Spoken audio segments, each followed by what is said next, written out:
Most people view fashion as untouchable, a glamorous fantasy. But really, modeling at its best is a source of inspiration that shows you who you could be in your best form. Maybe you're not at a fashion show in Paris, but you can still wear that skirt at a board meeting. And maybe you're not on a location shoot, but that makeup could still look great on your next date. Yeah. This class isn't just about fashion and modeling. It's also about personal empowerment and authenticity, culture and community, and the power of giving back. It's about the capacity we have to command a space, the influence to redefine society's standards of beauty, the impact our voices make when we advocate for others, and the doors we can open for those who come after us.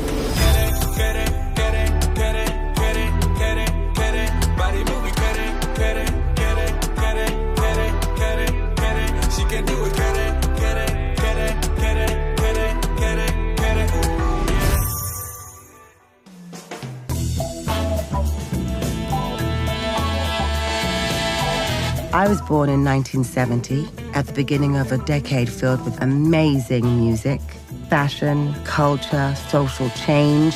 And it wasn't until this time that Black models really started making a name for themselves in both the American and the European fashion industry. Beth Ann Hardison, Pat Cleveland, Naomi Sims, Beverly Johnson, Billy Blair, Daniel Luna, and Iman. The new generation of supermodels were featured by designers like Halston, Stephen Burrows, Giorgio De Sant'Angelo, and Willie Smith. They pushed their way into the major publications and renowned runways, showing the beauty and the influence of diversity. Needless to say, they paved the way for models like me. I think in most cases, it's either you wanted to be a model growing up, or it's just someone discovers you, and I'm the latter. My ambition was to pursue dance professionally. So I went to a theater school. I started learning at 3, ballet, jazz, tap, and I loved it. I loved movement. And so I studied that, and that's what I wanted to do. Did not think about modeling. I was discovered. There's this area in London called Covent Garden. So I was taking the long way home and hanging out there with my school friends. And a fellow, she was an American model, but opened her own agency called Beth Bolt. She approached me and gave me her card. And I didn't call her for about a month or 2. And then I called and went to see her in my school uniform. She took pictures of me herself, and then she sent me out with her pictures. I would go to go-sees at magazines after school. I thought it was fun. I used to do my castings without my mother knowing, so when I got the job for one of the magazines, then I had to tell her. My first location shoot was British Elle publication, 1986, a month before my 16th birthday. In that same year, I appeared on my first cover of ID magazine, and then I graced the cover of Tatler a few months later after that. I was the first Black model on the cover of Time magazine, but that was just the beginning. I didn't know that a 35-year career would take off from there. Baby, I'm a fighter, never backing down. Baby, I'm a soldier, standing my ground. So if you're gonna fight me for my heart, all you gonna get is battle scars. Baby, I'm a tiger, 20 steps ahead. I'm a viper, one bite to dead. So if you're gonna fight me for my heart, all you're gonna get is battle scars. Now when I work, I feel more like I'm working for the culture. It's not like before when it was just for me. And my culture includes the continent of Africa. It includes the diaspora in all places in the world, because I realized that we were so not included that I want to make sure that I can do my part before I exit. In this class, I will talk about the fundamentals of the modeling industry and how it's evolved since I started my career. I will teach you my approach to posing and walking down a catwalk. And I'll share with you my experiences with castings, how I dealt with rejection, and why it's so important to me to make fashion an inclusive place. I'm also bringing in some new faces to help me with these demonstrations and share their fresh perspective of the modeling industry. Santi, Naomi, Omalola, and Sam. What were you struggling with? It ain't giving anything to me. Straighter is stronger, believe it or not, with you. There's so many things at once, but you're doing great. This class is for everyone. Anyone that watches this class, I want them to feel empowered, that they can do whatever they want to do, and that no one's going to ever let them feel that they cannot, ever again, and that they will achieve their goal and their dream. And And if I can make a difference to one person, get some type of understanding or knowledge from what I'm saying that helps them, I'm happy. I'm Naomi Campbell, and this is Masterclass.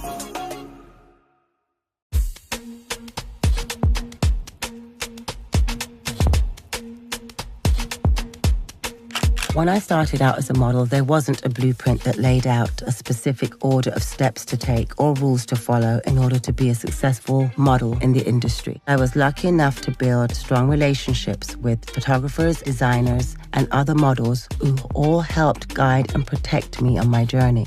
But the competition is so much more rife today than ever before. Everybody wants to be a model. Everybody is being a model in terms of social media and all this stuff. I think technology is great in letting people feel that they are part of something too. So everyone can be a model. Everyone can take pictures. Everyone can pose. Everyone has the right to show their walks. Everyone can be what they want to be. It's helped a lot of people. It's put a lot of people in the limelight we wouldn't have known in any other way. You really do have to have that extra special thing where you have patience and drive, such distinct, innate strength. No one's breaking it. At the end of the day, it's important to me that you arm yourself with the proper information for you and that you stay safe on your journey to realizing your dreams.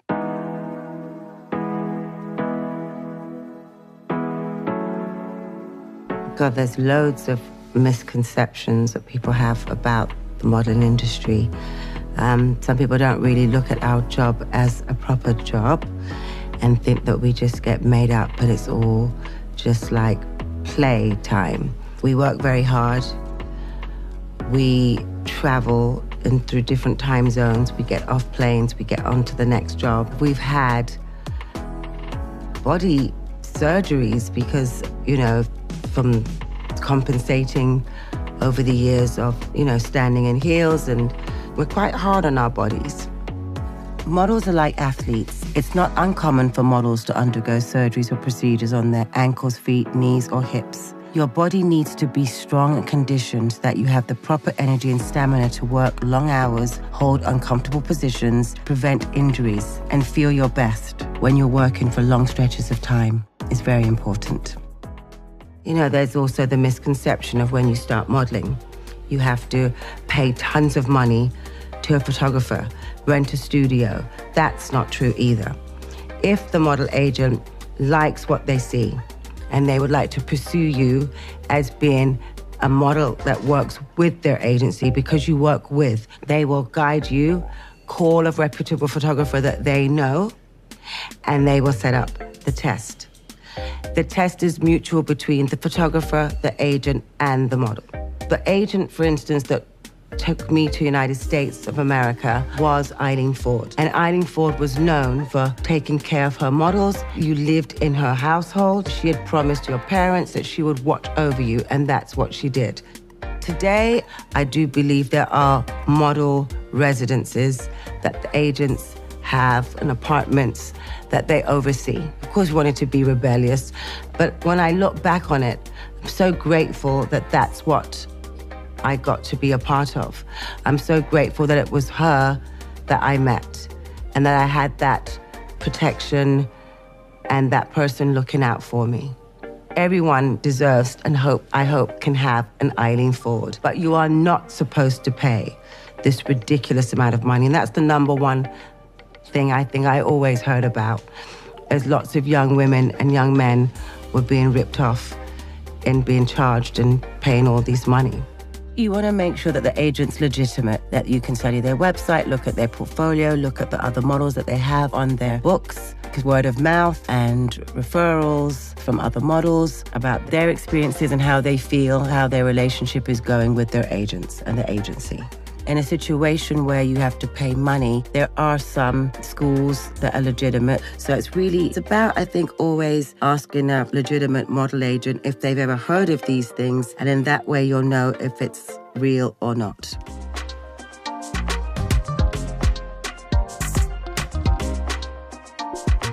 As excited as you will be that you're going to be signed, you have to read every single thing, and you do need to take it to someone who is a reputable or someone in your family that knows about the law.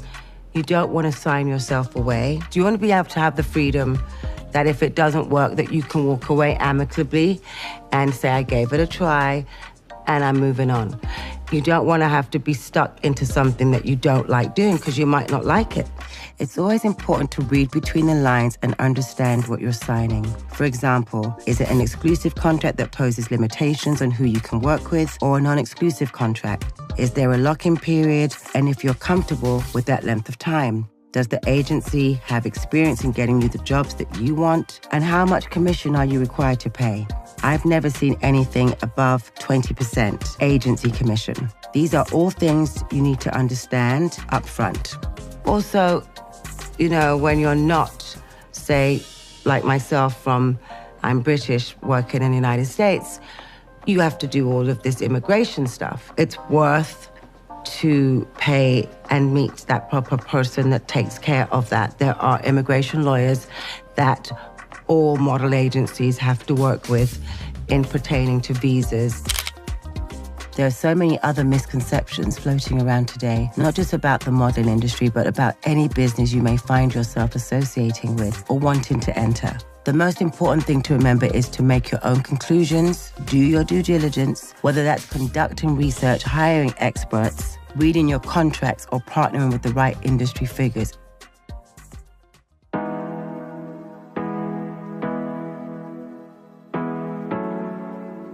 When I started modeling, casting was you'd go on big castings, like 400 or 500 people, and it'd only want like 10 people. And I remember going, and I think what I was able to deal with that casting at the time because it is something I kind of did in my school. So it wasn't like alien to me. I would have my few pictures in my book. There would be a table, kind of like Flashdance, the movie, and they would be the brand or the casting company. So back then, for me, it was Lynn Franks. They'd be sat there, and you would hand your book. They would look at it, ask you some questions about you and how long you've been modeling and when did you do that. So to show a bit more interest, if they were interested, and then they would call you in one-on-one to meet you at a magazine or a photographer studio. Then it became like that. They were called go-sees. So go-sees are important as there they want to see you, your personality, they want to see how you move, they want to see your skin, they want to see your body shape, they're going to see you up close and only focused on you. So there I feel you have to be really, it's more nerve-wracking, but it's an education to learn from, because each go-see is different. Sometimes they may take you and say, I want to put you in an outfit and actually shoot a picture of you. I feel those are the best type of go-sees because then you get to learn how it is to be in front of the camera with so many different types of personalities and so many different types of needs, what they want from you, and then you get to learn how that photographer works opposed to another, because everyone is each and individually different, but they're teaching you at the same time. Today, casting directors have much more power. For instance, there were no casting directors when we used to do fashion shows. It was directly the designers and their in-house team booking with the agents, the models. We were friendly and would hang out, have dinners off the fashion calendar. Hence, you get to know someone more, they get to know you more. It's just a different take than it is today. Now, there's casting directors for all jobs, for editorials, for advertising. Now there's casting directors. And now, there's also people, what do you call this type of person? Someone told me the other day, there's people that teach you how to move when you're on set.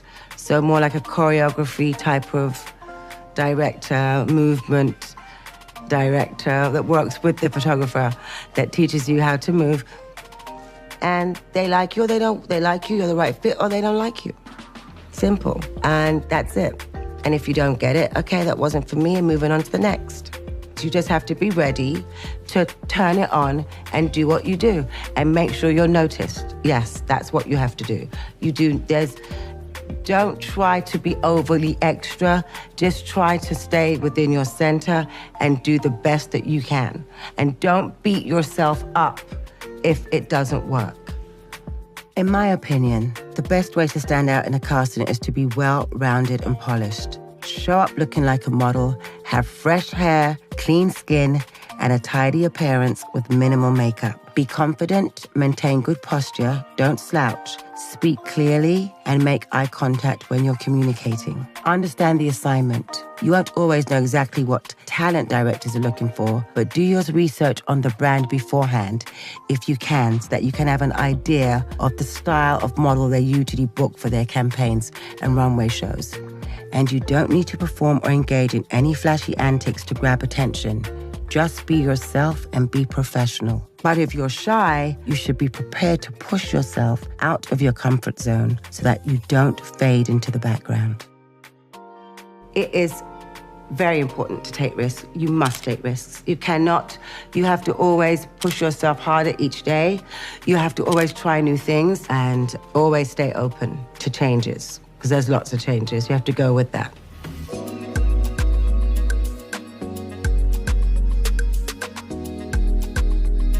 I'm the kind of person that with rejection, I'll speak about it for a second or two, and then I'm on to the next. And I think that's something I really did learn from school. I learned how to feel rejection or not to be accepted for everything I went up for, and have some idea slightly that would happen to me when I became a model. So that was helpful to me in the sense of not taking the rejection deep in my soul and thinking, it's me, I'm not good enough. I was just not right for that job. Everyone's path is different. For instance, I think most people did Calvin Klein when they were starting their careers. I did it 34 years later. In our business, because it goes on your looks, it's really hard to differentiate and not take it personal. And you see a lot of girls get upset, tears, think something's wrong with them, and take it very deeply. And this is something that I've always said in every interview I've ever done. It's not personal. And they should tell that. You're not going to get every job that you put yourself out there for. You're just not. There's always rejection, and you should embrace it rather than be fearful of it. You should find constructive ways to process criticism and the disappointment. But eventually, you have to put it behind you, or else you will miss the next opportunity that's waiting ahead. And so you do need to know how to be able to go through these things. And that happens with maturity, obviously, yes. And age. There's sometimes you want something to happen way ahead of time, and it doesn't happen, you don't understand why. Leave it there. It'll come back to you when it's meant to be. If anything that you do for longevity and strength,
have on you at any and all times. Another book or notebook to pass the time while you're waiting. I'm a believer of notepads and writing down notes. And an A to Z travel atlas for the city that you're in, so that you have access to the street maps, landmarks, public transportation lines, because you never know when your phone may die or you may lose service on your cell phone. That would be the the 10 things I would put in a toolkit of finding it to be essential that you will need if you go to your job or to a casting. Can't guarantee they're going to have your size shoe. You want to walk your best. You need to have a pair of tights. You need to have something that if it's see-through that you can put under. Come prepared. That's my motto. Always be prepared. So do your waxing, do your manicure, your pedicure, do it, get it done yourself. Show up prepared. So I do that. I still do it to this day. Even if you're not a model, you should still take the time to gather all of your essentials in one place that you can be ready for anything. Figure out the 10 to 12 items that you would need at any given time to be successful in your everyday life, at your job, on the go, in an emergency. Trust me, you can never be too prepared.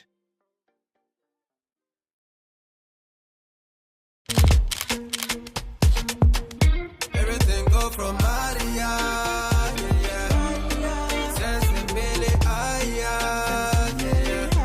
in my mind, I've never looked at myself as a category.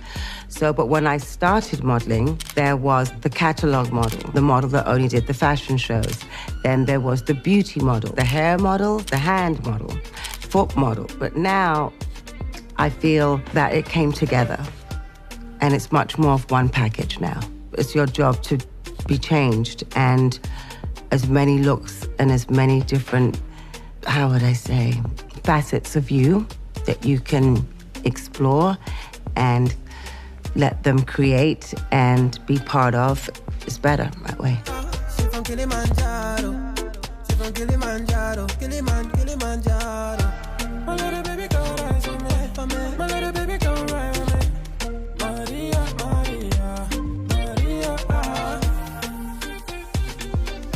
A campaign is advertising for a brand or a product. Campaigns are seasonal. They normally last for 6 months to the next season. Spring, summer will come out February or March. Fall, winter is going to start coming out in maybe August. Usually when you do the fashion shows, by the end of the show, or sometimes in the middle of the show, i.e. I will use Versace as an example, they know what girls they wanted to use for the campaign.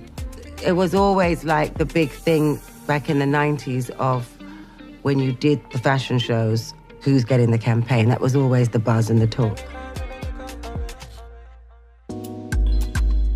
So it's pretty easy afterwards. Then they have to find the time, if it's multiple girls, and booking the girls to coincide with the photographer and booking the city of where they would shoot that campaign. If they take you exclusive, then you can't work for anyone else. It's very rarely that a model of color was ever done exclusive. But, there was a couple. Tyson Beckford did Ralph Lauren and only Ralph Lauren, but it wasn't many of those. Knowing how to become a chameleon is important because you do not want to look the same in multiple campaigns. You have to learn to change. You have to be like, is that so-and-so? Oh, it didn't look like her. That's when you know that's a great model, because then she's able to change with the brands that she's working with. So you could be in multiple campaigns and you look different in each and every one. For me, that's what's great. That's what makes a great model. In fact, you should strive to be versatile, no matter your occupation. This helps you appeal to your bosses or clients and opens you up to more opportunities.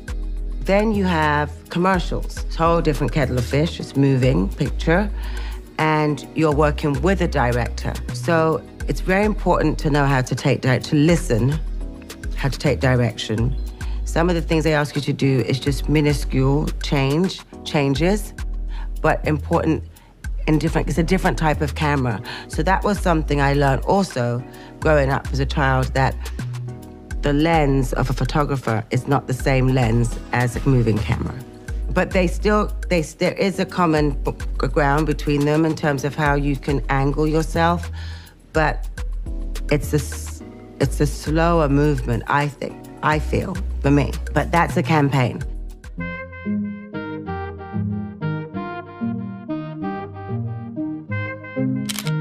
An editorial is just purely for one publication, and runs once. You can see it in multiple countries. It's not much different editorial from advertising, except you're really focused on the product. You can look at the brand or the product and kind of know in your mind, you know, from seeing in their past what their storyline is, what their storytelling is, what they want their customer to see. Lots of things have evolved and come out where more people can identify with the person they're looking at and say, oh, that could be me. Our business is much more like that today than it's ever been. The world has become much more aware of shapes, sizes, color, and authenticities, and just knowing that the consumer has changed and they have to do things that relate to the consumers that are buying the products. We should always be open, and I feel like it's taken our industry all these years to get to where we are today. We're not fully there.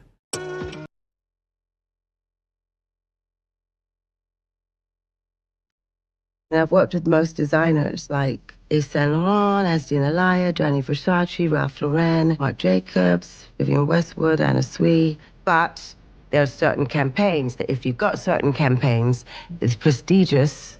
You might not have gotten paid, but it's prestigious to launch you to others. In 1996, Ralph Lauren cast me for both the Ralph Lauren collection as well as the Polo campaign too. So it was the first time a black model had ever done both campaigns of Ralph Lauren at the same time. And paired with Tyson Beckford, it was also the first time it featured two black models in one ad campaign in America. I never feel like when I look in a magazine, I'm looking at myself. I feel like it's a job I did, yes, but it's not me. Then I've been lucky enough to team up and work with Pat McGrath's Labs, and we've done some great campaigns together. The campaigns have been a combination of photography and film, a lot for socials, and it's just an example of how stills and motion seamlessly tie together in the same project. And it's a lot of fun because I'm working with a friend. We both came up together in our careers. And this is why I always try to work with new stylists, new photographers, just because you have to do that. You have to give them that opportunity too.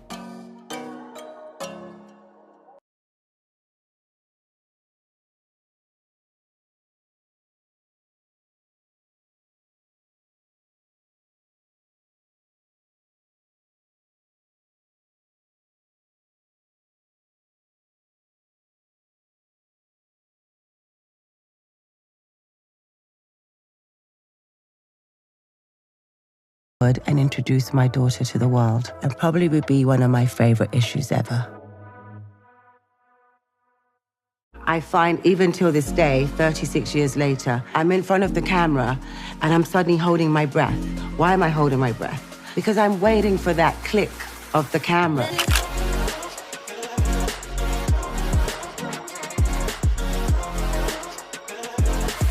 The fundamental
Select it. Whether or not you want to be a model, posing is an art that you should master. I'm going to cover 5 major elements that helped me perform better in front of the camera. Connect with your photographer, find your best angle, understand your lighting source, stay relaxed, and create a character.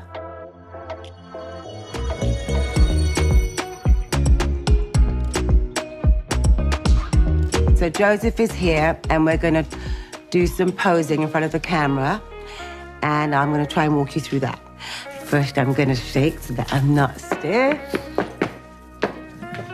Okay, Naomi, ready? Yeah. Is this full length or?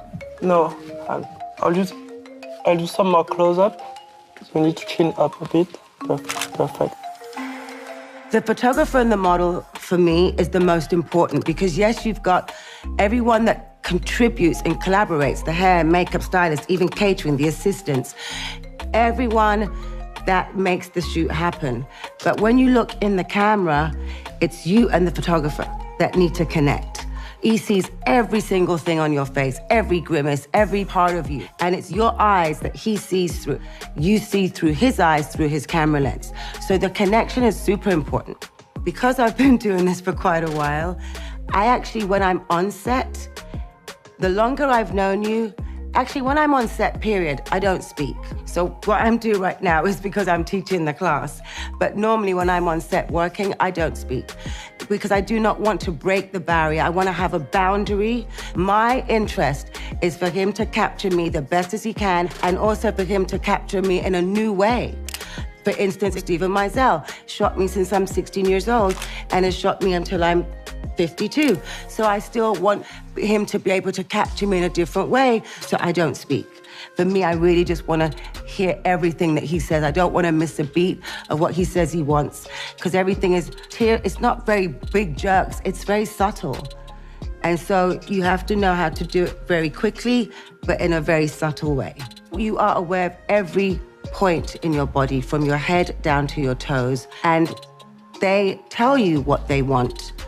The photographer normally says to you, move your leg in, move your leg out. You have to be able to translate very quickly and show in action what's been asked of you. Communication is very, very key, and you need to listen, and direction is so important. You need to be able to understand and take direction quickly, basically. We can't always see how our poses translate through the lens, so we have to trust our photographers and rely on them to help us make the proper adjustments. So listen and put their notes into action as quickly as possible. And do not hesitate to ask questions if you need clarity. I encourage you to find a friend or family member to direct you so that you can practice putting instruction into action. Give me the other side, left side, perfect. I always like doing 3/4. Because everyone has a better side, and I feel like my better side is my left side. So I tend to see turned, when I'm doing pictures from friends, I tend to turn on this side mostly. We all have a side of our face that we default to most often. But what makes a good side? Do you have a high or sunken cheekbones? Are your features symmetrical, or is it your face is relatively flat? Spend time in the mirror studying your face and how lighting accentuates your features or creates shadows. In the mirror or in photographs, practice tilting your head in different directions to see which angles are most interesting or unique. Sometimes the best angle could be profile or even straight on. Sometimes I look not just in the lens, I look slightly above the lens, but just right above. So it's like you're looking at the lens, but you're just looking slightly above. So I'm looking at the words of the brand of the camera right now. I'll do some more close-up. So you need to chin up a bit. Perfect. Looking above the lens gives you a focal point to hone in on. This helps you to have a strong eye contact in the photo. Very strong one, this one. I like it. Good thing is to just always breathe naturally and relax. I hate to say that word, but really it is that. You have to just... And I often always am like playing with my mouth. You have to sometimes maybe do this so that your lips don't look like contorted and stiff or contrived in any way. And try to keep your jaw not too tight. That's another thing I have a problem with. So in order for me not to keep my jaw looking too tight, I put my tongue on my upper mouth. Stay relaxed. This is such a simple directive, but trust me, being relaxed goes a long way in looking more natural on camera. It's always good to show neck. Feels weird, but it's always good to show neck. And keep your shoulders down. Hands up. Yeah, hands up. So normally when I look off, I just stare into the light. I'm not looking at any particular thing, but it is good to try and make a spot. So that's just like in dance where you had to spot something when you turn. I try to do the same thing where I spot something so that I can focus on it. Straight in front of me now. Perfect. Amazing. Lighting is extremely important. So in case in point, we had light just on this side today on my left, but I knew that I needed light on my right because I'm going to turn to my left. Otherwise, there'd be a shadow. So, I mean, light is your best friend. So wherever you are, try and feel that the light's on you. You're halfway there. Perfect. I feel the light there. Exactly. Like the morning light, you know? Now, because there's no story that I'm doing this for you, I feel more like I'm posing just like me as myself, me as Naomi, opposed to posing for a spread, which has got a story to it. So right now, you're just getting me posing for you all for masterclass. Each photographer that you work with, they groom you. They groom you and mold you into what they want. And you need to be open to that, into recepting and giving them what they want. That's why I always speak about the blank canvas. Yes, you are who you are as a person, but you need to wipe your slate clean and be prepared to be transformed into something else and someone else. Whatever character that you want to make up, whatever name that you want to call it, that's who you'll be for that day. Now, I've done many like Tina Turner or Gauguin or Josephine Baker. Then you start to interpret, you start to do maybe some homework and research, and you look up the character and how they moved their body, how they did their eyes, what expressions they gave. I've done quite a few shoots where I had to be more the masculine side. And yes, I tell myself I'm a man, I'm a man, I'm a man, I'm a man. And you start to have the persona and the body language of a man. And I've done fashion shows where I've been in men's suits and flat shoes. It's a whole different persona.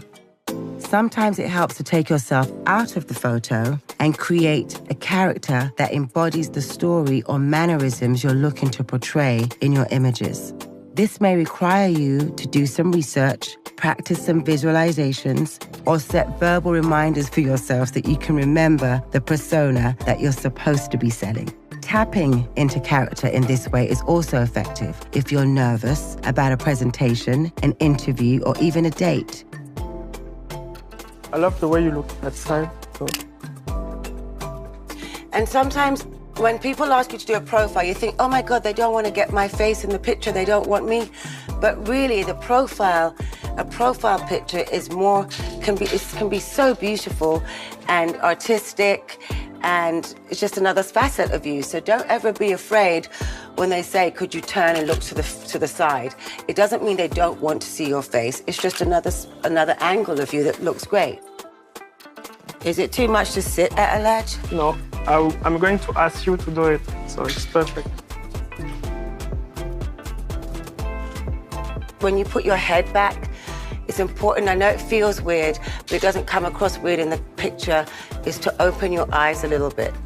So just before he snaps, you open your eyes a little wider so that it doesn't look like your eyes are closed. I'm going now. 1, 2, go. There are a lot of things you have to remember, and yes, but I used to think that in my teens, like, oh my God, I can't do this. It's like, especially if you're outside in location, under the sun. But what you have to learn when you're outside is to open your eyes. And I used to struggle with that. Like, okay, my body's in the right position, but then, okay, 1, 2, 3, open. 1, 2, 3, open. That's what you had to do. And I still do it when I'm outside because it takes adjusting. The lighter your eyes, the harder it is what I've understood. So sometimes you can have like a little smile, and sometimes they say don't smile. So I did like a little with the smile, but not opening my mouth, and then I went back to serious. But the most important is everything's coming from here too.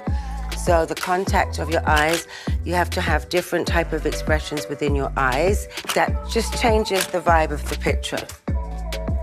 You do not have to be a model to want to learn how to pose, how to hold your body right, how to have posture, how to have confidence, how to get self-esteem, how to look like you're confident even if you're not feeling it inside.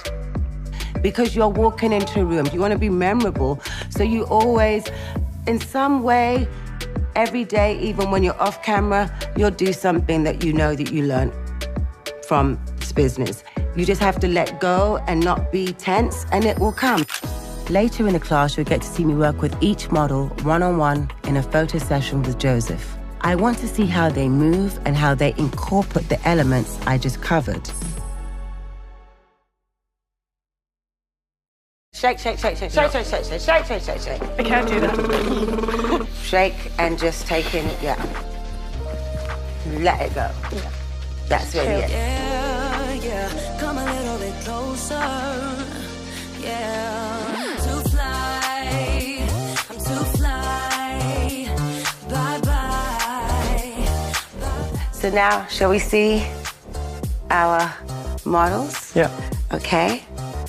So I'm going to stand next to you and see how they do. Who's up first?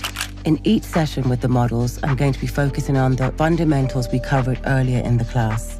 I'm watching how they connect with Joseph and make adjustments based on direction we give them, finding their angles, maximizing their light, and staying relaxed. We're in a studio with a film crew and a lot of people, so this is a great practice on focusing and tuning out extra outside noise.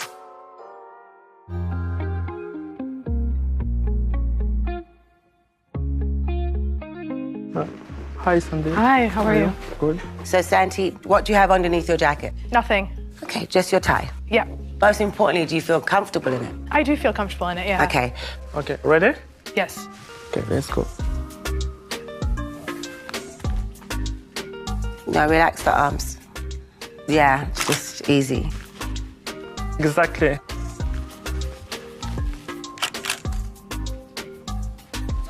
You have to connect with me, you know? Straight looks the best when you're connecting with Joseph so far. Yeah, we already see the difference.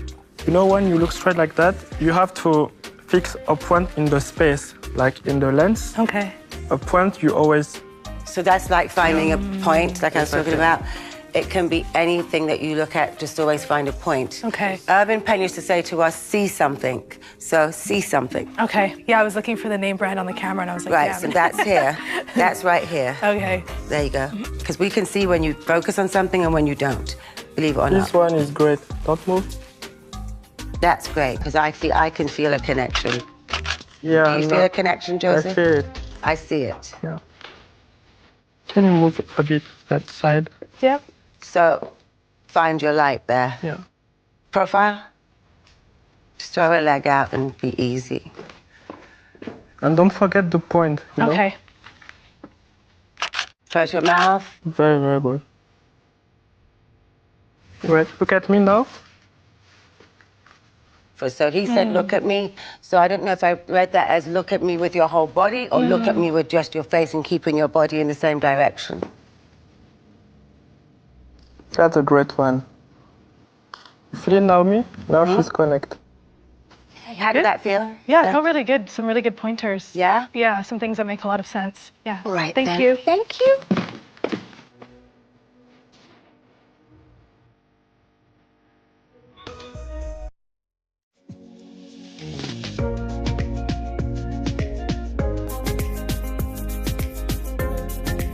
Hi, Naomi. So relax your body. Breathe. Okay, let's go. Not behind your back, no. Okay, It looks down. too contrived, just Yeah. down. Okay.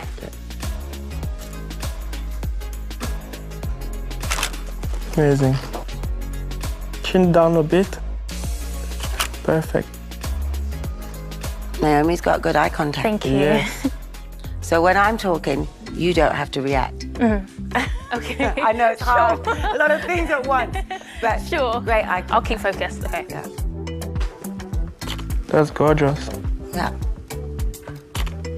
I like your hand down like that. Yeah, it's just easy. You know your angles. Thank you. Practice your I've been angles. practicing.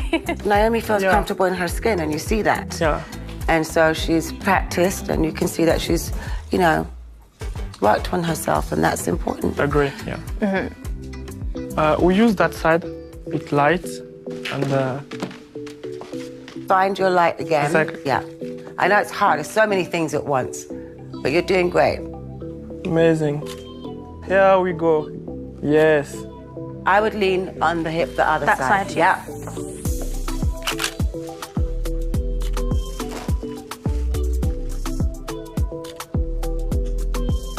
Very good. This one is strong one. Don't move. Chin Keep down. like that. Yeah, perfect. See, Strong often we attitude. feel like we should be doing 1,000 things. Yeah. But in the end, the simplest thing, the picture that was the best picture, and you do all this other stuff, and then it was the one that was the Amazing. least contrived, or you know what I mean? Yeah, we can see the difference. Oh, yes. I really like it. And you look good with the chin down. Yeah, you see? So nice. Yeah, I love it. That means you take direction Exactly. very well, and you incorporate it quickly, which is what we were saying Amazing. earlier, that you have to do that. You haven't got time to like go home and think about it. Yes. I have to learn in this moment. Yeah.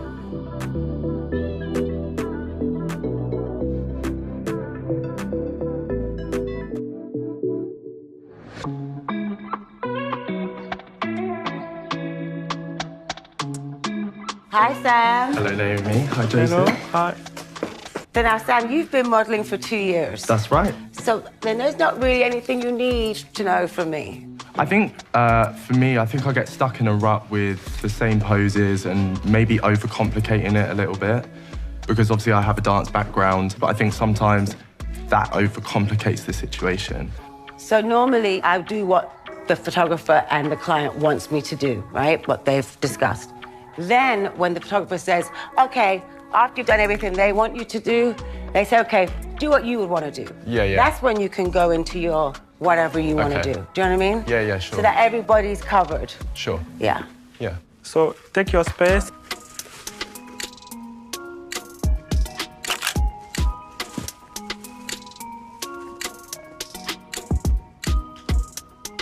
Let go of everything else and just be with you and Joseph. Relax your arms.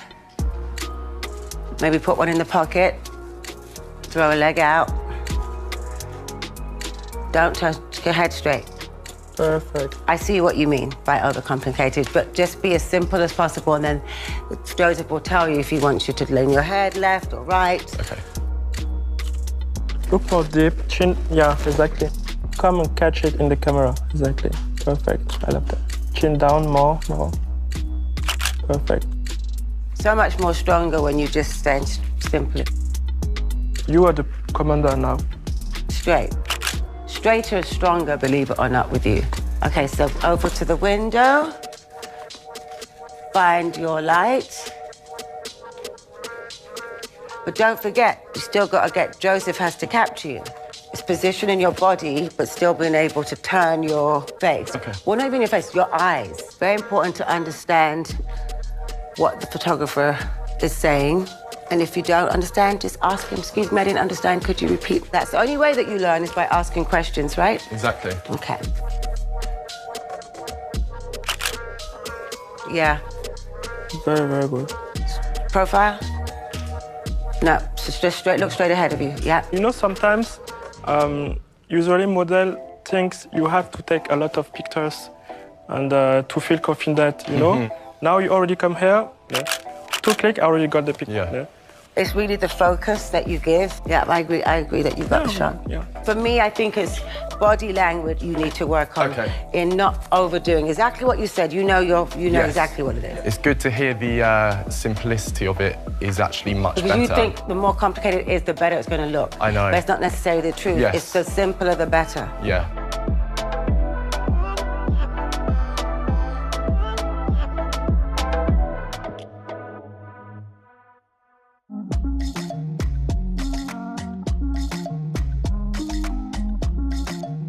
Hi, Omalola. What a look.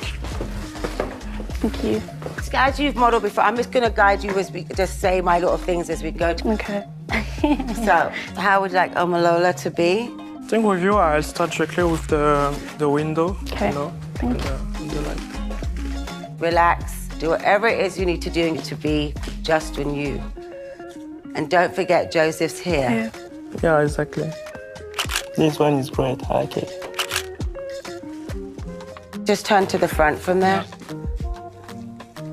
Don't pose at all. Okay. Just be you. Even I'm going to tell you to do the opposite. Like, just like shrug. But just your shoulders, just 1 foot loose and shrug your body like you don't care. Exactly. Just follow and relax. Mouth closed. Chin up a bit. Look at outside, like, you know, you're waiting for someone coming. So, exactly, I love that look. Don't move. Find that point. Exactly. Could you come do one on the back right, just straight, because you didn't get one straight on the right background. Keep saying it in your mind. I don't care, I don't care. Do that same thing with the chin that was up, like talking to me kind of thing. Attitude.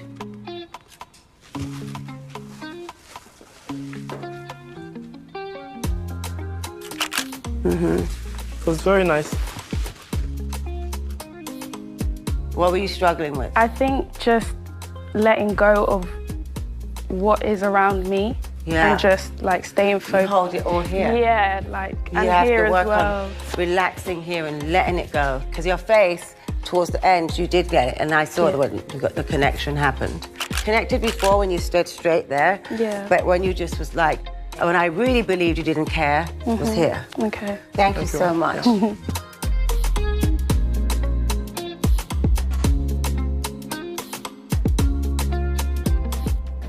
Joseph, how did you feel about these new young babies? They look great. Did you feel they were following your direction? They understood? Yes. We can feel the difference when they came and after they are in the shoot and when they leave, like, we can see straight on the pictures we did, so. I felt that they accepted direction really well and incorporated it very quickly, which is, you know, that's a really good thing. So I feel there's so much potential there. And I also feel that they're determined. So they'll work on that now and they'll work on it and they get better and they get better and they get better. Modeling is like athlete for me. More you train, more you progress. And you have to work out every time, every day. True. Like at home. Exercise the mind. Psychological now. The mind, the food, the light is a lot of work, but I call that the shadow work, which is very important to when you the get... The shadow walk. Exactly. That's important. Shadow walk. Yeah. Thank you so much, Joseph. Thank you. Thank you for coming to do this. When I'm walking on the runway, I don't see the audience. I hear the music, I hear the rhythm, I hear the bass, and I see the light. I think it's important to have a confident walk when you walk into an event, when you go into a room, when you're going on stage to speak. It's important to get up and make people feel like, okay, she looks like she knows what she's going to say. In this lesson, we're going to cover the fundamentals of catwalk, and I'll share tips and tricks that will change how you move through a space, whether you're walking down a runway, into a boardroom, or across the street. Baby, you make me lose my mind. Maybe you wanna stay tonight. Time goes fast. When I started modeling, it was called the catwalk. So for me, a runway is where the plane takes off. But obviously, because of the line and everything, they consider it to be a runway. So the runway is where brands show their seasonal shows, and they show them all around the world. They used to start off in London, Now it starts off in America, in New York. So it's New York, London, Milan, Paris, Japan. Plus now there's many more fashion weeks in the world. So there's constantly a fashion week going somewhere in the world, 365 days of the year. Over time, fashion shows and runway walks have evolved from the more intimate settings of ateliers and showrooms where models twirled and swirled playfully in their outfits, only to become grander, more theatrical, bespoke to the designer behind the creations. My first catwalk experience was in London. I believe it was for a Smirnoff. Smirnoff used to have this competition and showcase of young designers in London, and they would do it at the Royal Albert Hall every year. And I got booked to do that show, and it was a lot of fun. And then after that, I started to do Jasper Conrad, John Galliano, Catherine Hamnet, Vivienne Westwood, Rifat Ozbek, like the royalty of British designers. One of the designers that I can say that was the most, I think, for me as a model, theme-oriented was John Galliano. John Galliano's shows were not just a show, it was an event. And it's also the same for Alexander McQueen. They were not just a show, they were like an event. So they became masterpieces. It was a transformation of the whole environment that was around you. And so, yes, there you felt like you got into character. And I always used to be extremely nervous of that show because you had to be in character. You could not be plain Jane, otherwise you just would not work. But John made a point to talk to each model before his shows and let us know the story behind the collection and the piece that we were wearing. He would tell us as the picture he wanted us to bring to life in our movements, so that you didn't just have to walk, you had to step outside of yourself and become a character. We were encouraged to be ourselves and have our personality and smile when I started modeling and doing shows. And it's kind of changed a little bit. It's really about the time and the era that we're in now. But I do believe that girls should show a bit of their personality. I think it just makes it interesting to watch.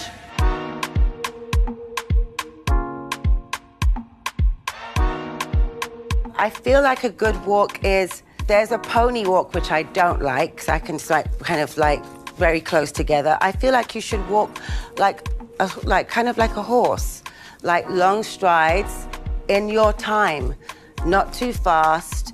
For me, it's important to take long strides, because long strides make you look like you're confident.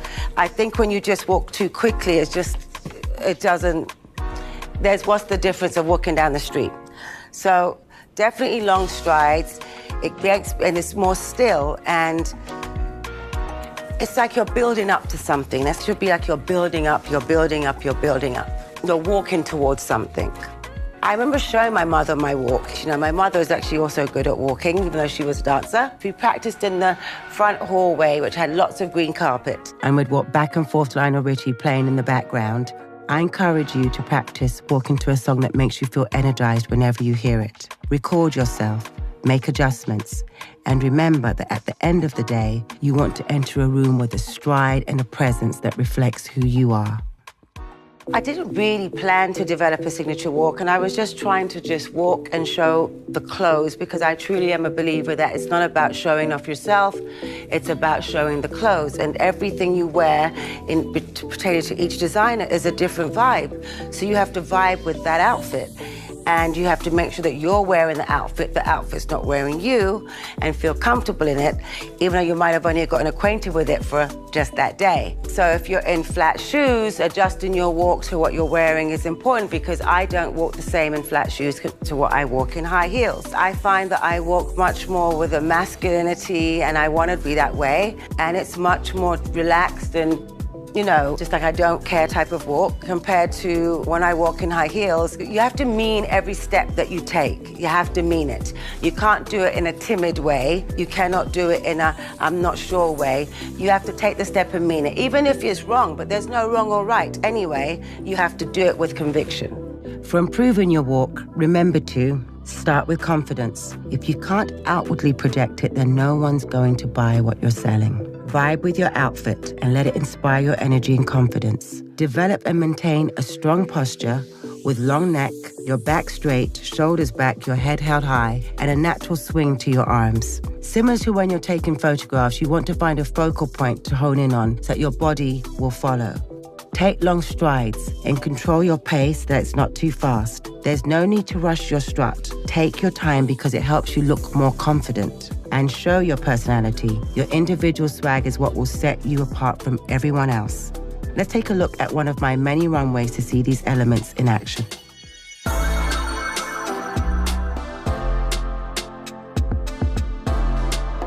I walked for the house of Balenciaga for the first time during their 51st couture collection. I wanted to review this show because I want you to see that even when you have on an oversized, bulky outfit, you can still put the elements of a good walk to practice. Take note of my posture. My shoulders are back, my chin is up, and my arms are relaxed in a crossed position. My face is relaxed, and my gaze is focused on a focal point and not the audience. I was honestly so nervous that I wouldn't fit through the door, but I trusted the seamstresses who assured me that all had been tested. That allowed me to focus on embodying the sophistication and grace of the design by maintaining a steady, unhurried sway so that the focus remained on the gown and not me.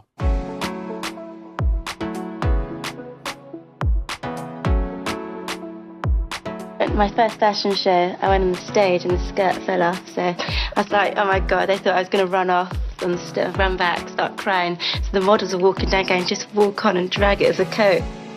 As I said, it's live, so of course there can be mishaps. I've had a few. I had on rubber stockings at Vivienne Westwood show with these ply platforms, so I couldn't actually feel my toes. And wearing those kind of high heels, there's a way to walk. You're not supposed to walk on your whole weight on both feet. You're supposed to walk on the tiptoe of your feet and not on the heel, because that's what I did. I walked on full weight on both shoes. You're supposed to just walk on the tiptoe and never on the heel. Then I would never have fallen. But the fall wasn't so bad because I got insured from my fall. I was asked to fall many times after that, but I didn't do it because people wanted me to gain the same press for Vivienne, like I gained the same press for them that I got for Vivienne. But it was really a real accident. It wasn't meant to happen. And you just get up and keep going. If your skirt falls, you just keep going. If your top opens, you just keep going. It's the more you pay attention to it and make it a thing, then they'll notice it. If you don't make it a thing, they may have never seen it. I believe the first step to having a strong walk, owning a room, or taking up space is confidence. Confidence that comes from your core. That's number one. You cannot make it in this industry. You cannot make it in this life without finding and cultivating some spark of confidence within yourself. It's constant work, but I always try to. Self-reflect and take stock of my strengths and weaknesses, especially my fears. Because when I lack confidence, it's usually when I'm nervous or afraid. But fear is not a negative, is what I'm trying to tell you. Always carry yourself with grace, no matter where you're going. Professionally, in a boardroom, across the street, visiting friends. That's the sense of who you are. And fake it till you make it by acting confident even when you don't feel like it. On days when I wasn't feeling well or wanted a break, I had to learn how to smile past the discomfort of fatigue and focus on the job at hand. Eventually, I get to a point where I start to believe in myself. All of this will help you to tackle castings, interviews, networking, events, dates, or any other nerve-wracking moments you may encounter in your life. I've never actually done a runway. I'm just interested to see how that would be. The industry is still gearing up towards having such short people on the runway. It's so different from commercial modeling, from what I can gauge. And I just feel like, yeah, I can see myself doing that.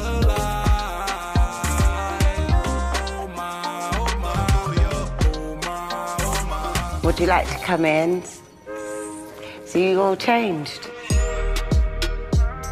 For me, catwalk, being on a presentation of any designer or brand, you always have to present yourself and be very long, graceful. I always say to myself inside, keep still and keep regal, keep still, keep regal. Because even if there's chaos that goes on around you, you still maintain that, because that will come out.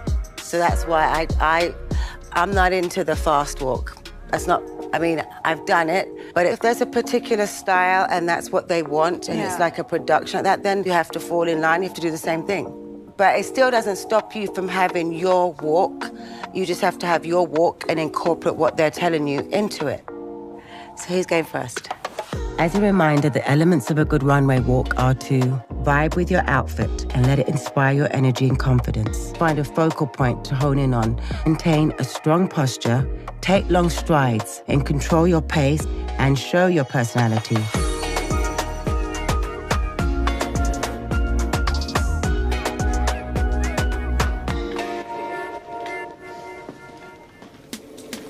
Longer strides.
Start again and remember what you said to me about who you were and feeling comfortable as who you are and what you stand for today. Okay.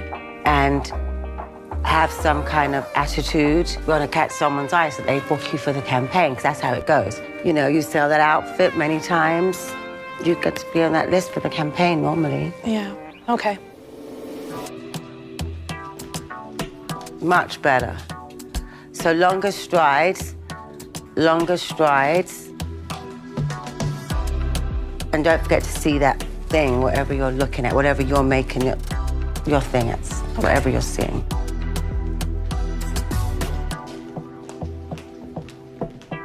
Okay, so I feel like you're leading with your shoulders. Lead with your right leg or left leg, doesn't matter. Okay. But don't lead with your shoulders. Relax these, and you're leading, yeah. Okay. Much better. Do you feel the difference? I feel so, yeah, it's way different. And it looks different. Yeah, it feels much better. Thank you.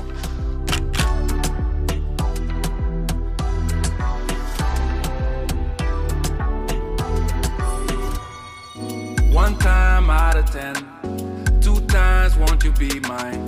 We just can't pretend. This love thing can take time. 3 times then I'm in. I heard through the grapevines, you missing a playtime. It's good, your walk. You could now add a hip to your walk. Okay. Because you have your basic walk. You make them bow down.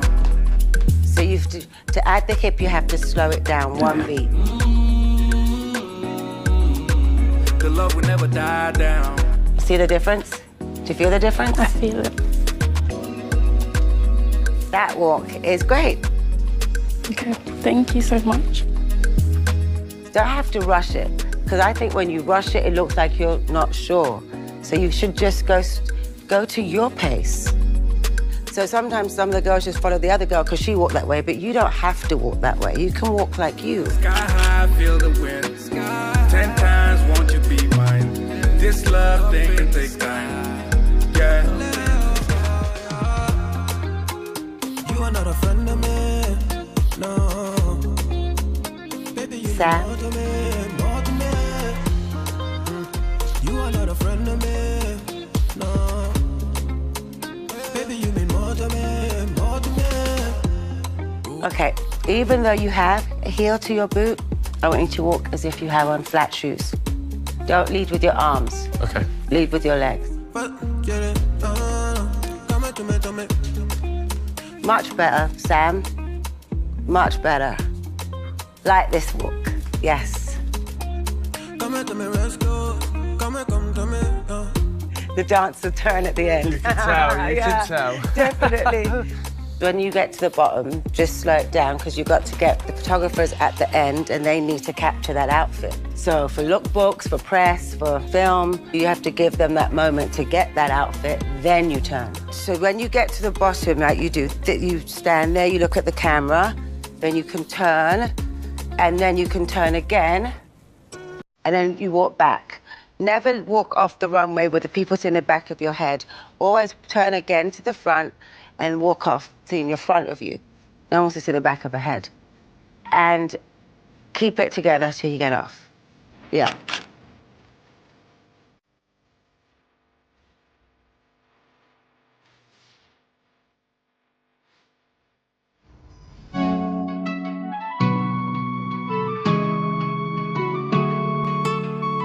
So now we're going to turn on some music so that the models can practice walking with a track in the background. So you can hear the music, it's not very fast, so.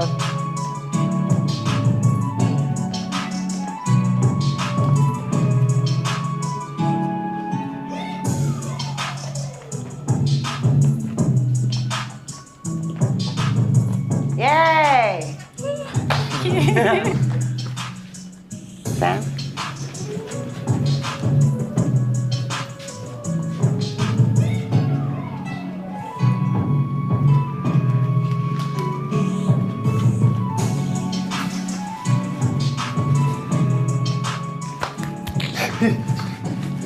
You've got an incredibly long neck, so you must use that, so that's to your advantage. Okay. Shoulders back. Doesn't matter. Oh. Doesn't matter. No? Okay.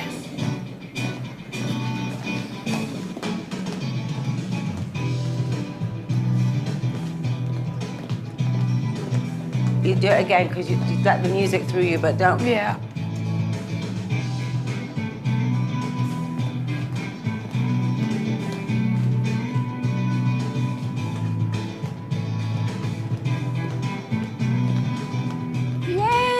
These.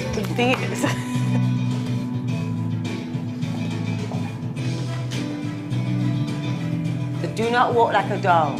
Okay. Okay, that's how only way to describe how you were walking. Cool, okay.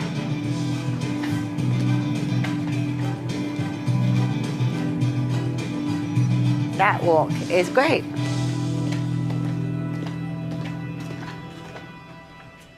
Much better.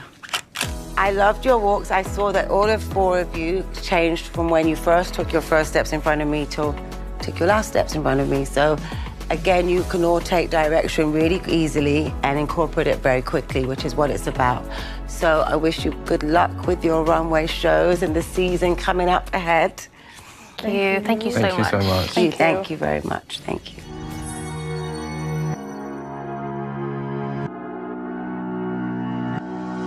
Can't take my eyes off you. You are all I see. Can't take my eyes off you. Take my eyes off you. Yeah. Can't take my eyes off. Can't take my eyes off. Can't take my eyes off. Can't take my eyes off. Can't take my eyes off. Can't take my eyes off. Can't take my eyes off. Can't take my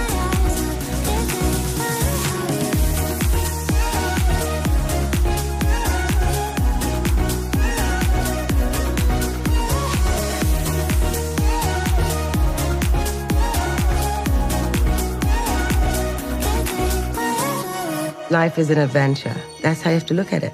And have no fear.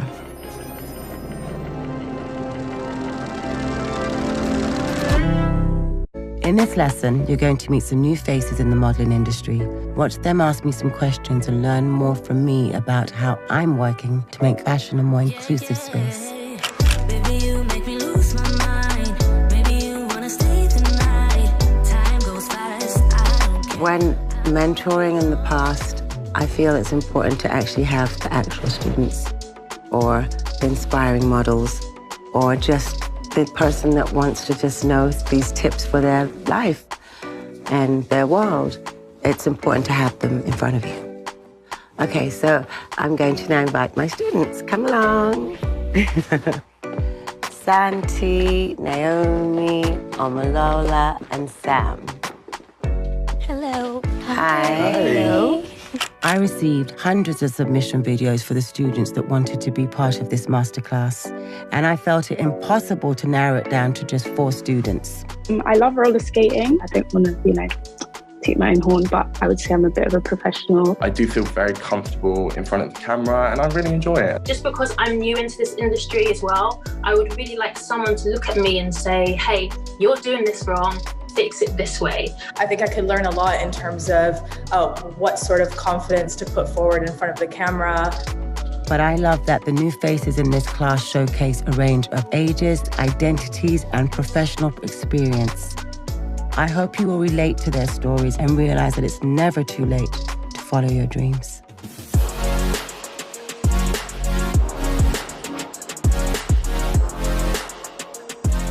Sam. I've been modelling for, I'd say, about 2.5 years. I kind of fell into it accidentally. I trained professionally as a dancer. And then as I was graduating, as when COVID hit, basically, that's when I got scouted. And it was a bit of a surprise. It was nothing I ever intended to do. Yeah, so your story is similar to mine. I know it is. Yeah, and I found that dancing helped me, I feel at exactly work, the same, the movement part and posing or whatever, Yeah, definitely. And being still. No, it helps a lot. I don't think I could have made that transition without that. Hi, I'm Sam. I'm from Southampton and I'm 22 years old. I've always known that I would do something along the lines of being in front of a camera, being on stage, doing that kind of thing as what I'm destined to do because it's been a dream and a goal of mine for forever. I've worked mainly commercially as a model for fashion brands, mostly e-commerce stuff. I've got experience with movement and I think that can come quite useful when coming to photo shoots and stuff. So I kind of just thought, well, why not? Is there a piece of advice or something that you've learned in the modelling industry that you think could be transferable for everybody, not just a model? For me, it's the confidence and the whole thing of just keeping your mind quiet and finding your peace. And I feel like that's something that's never translated from our agents. We're just thrown into this business and expected to deal with it. And so that's never explained. If I listened to what I was told, I'd be done 11 years in. I have grown up in the sense of blocking out people trying to give their 2 cents worth who don't know anything about you, what you feel, where you want to go, and what you're doing. You know what I mean? So you have to love what you do, and no one can tell you anything other than if you love what you do and you're passionate about it, that's it. That's all that matters. If you're going to do something, do it. If otherwise, don't do it. Don't be in the middle. If you be that way, the job's gone to someone else. That's how quick it goes. It goes very fast.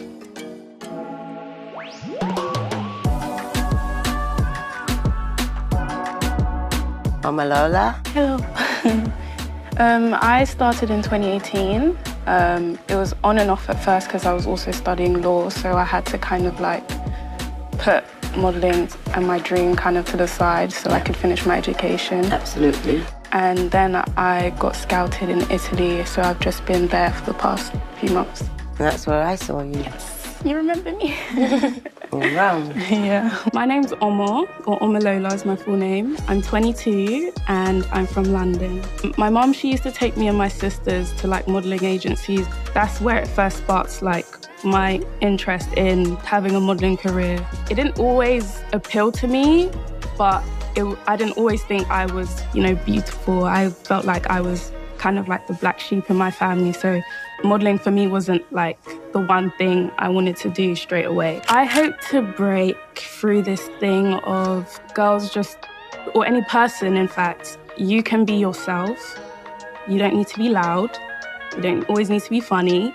You can just come as you are and you can do what you love. I want to break through this thing of where you need to act. I want to be my genuine self every day. I want to wake up and be me and just do what I love. I'm an advocate for doing you every day.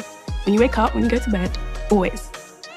For me, anyway, going into a place where I am the only black girl, and I don't speak no parlo Italiano, so at times it can get lonely, I guess, and you're working alone. But where would you say is your safe place for when you feel at peace when the work is done, where you go back and you're Well, I am definitely a citizen of the world. Okay. I can adapt to wherever I go and feel comfortable there. If I don't feel comfortable there, you'll know, because I'll leave. But I love traveling. I love exploring the world. I think that's been such a great blessing in this job. And getting to meet so many different cultures, and that's what's enabled me to really see and be at this point in my life now and seeing how other countries are perceived and mistreated and not allowed on the platform in my fashion world, and it's brought me to where I am now.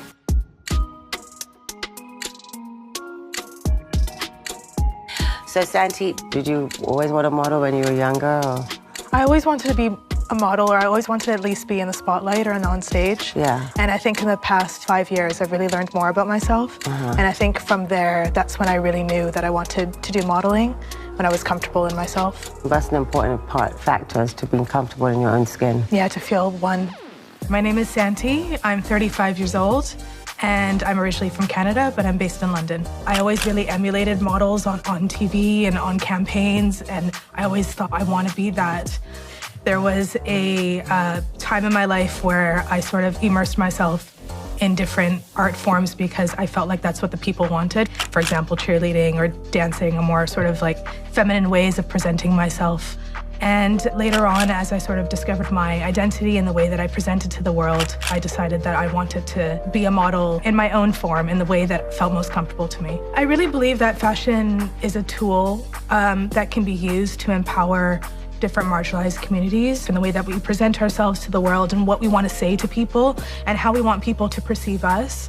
Nowadays, non-binary models or trans models are being represented more widely, and I felt like that was sort of my way in, I guess. I'm really inspired by your work with like fundraising, like Fashion for Relief, and how you see like fashion and that aspect working together. So I've done it in two ways. Do it for fundraising, for disasters. Fashion for Relief normally have helped immediate disasters that have happened. Then there's the other side that I also do, where I help and raise awareness and financially support young designers in different continents of the world. You get them supported from A to Z, even down to the contracts they sign, because they have no idea, walking them through and getting them to maybe go and do internships to learn about, how it works in Europe and these big brands like the Carings and the LVMHs. Just open the door a little easier for them where they just would not have that opportunity.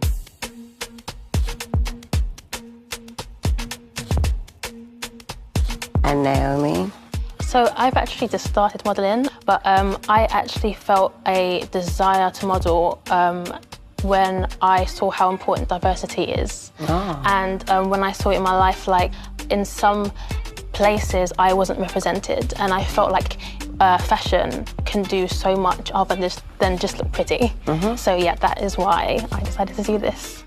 So you like the cause? Yes, definitely. My name is Naomi Christina. I'm from London and I'm 30. Modeling has been one of my biggest dreams, and after lockdown I was like, I need to do this. So it actually took a while. I have been applying to agencies over the years, but I've always been told that I wasn't the right size. So it was always about the slimmer models or the sort of bigger curve models. I was always told that I'm just like the normal girl. And I was told that I was kind of like not special because of that. There wasn't something interesting about me. And that is basically what sort of pushed me to do this. I just want to see more people like me out there in high fashion. I want to see like more stretch marks, more just normal bodies. And I just want to see sort of normal people going and excelling. And it was challenging, but that was the thing that sort of held me back. And I'm just so glad that, I moved from that. You were always so confident and so... Dedication and drive.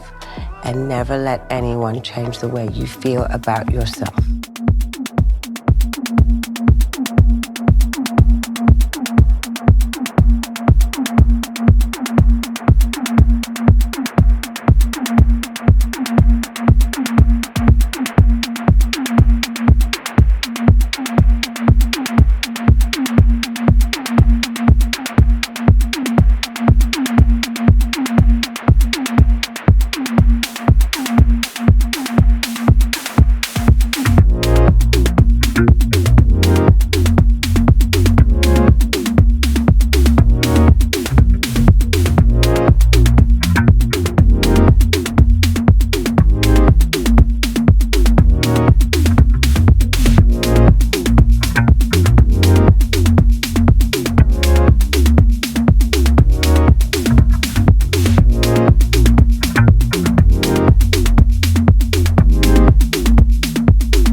find even till this day, 36 years later, I'm in front of the camera and I'm suddenly holding my breath.